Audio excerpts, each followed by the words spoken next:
First at 10, a gunman fires into a downtown Madison crowd. Now police search for that suspect. No arrests and no suspects in this shooting on University Avenue, steps from the UW campus. It's the latest incident of gunshots in the city.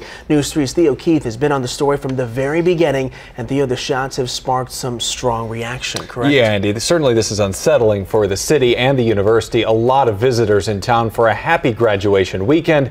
Since last night, though, the 3 victims are out of the hospital. Sagredo, one of the bars just steps from the scene, is closed tonight, and many people are questioning how this could have happened just steps from campus.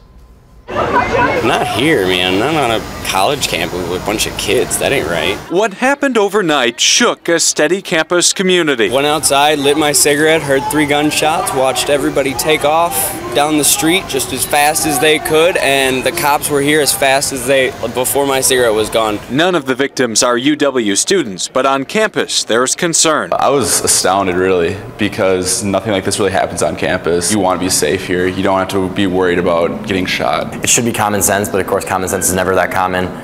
You just be safe and be smart about what's around you and never, keep your head up always. It's also graduation weekend, and UW's Dean of Students held a counseling session for students and parents. That would be the most common emotion I heard expressed, a lot of fear, uncertainty, and really the kind of concept of, does this sort of thing happen in Madison? It did overnight. Just steps off campus, police say there was an altercation. A man backed up and fired several shots into a crowd, hitting at least 3 people. We can all say we're very lucky as a community, we're very lucky as a police department that this wasn't a homicide or a double homicide or a triple homicide.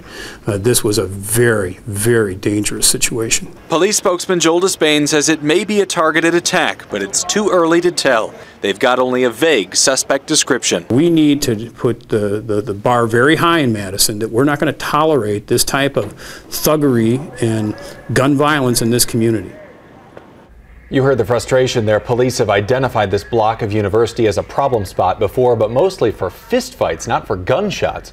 Lori Berkwam tells us more cops will be in the area tonight. As for Sagredo, the bar, downtown Alderman Mike Verveer says it will reopen later this week. Police say they don't know if the suspect or victims were in one of the nearby bars before the shooting.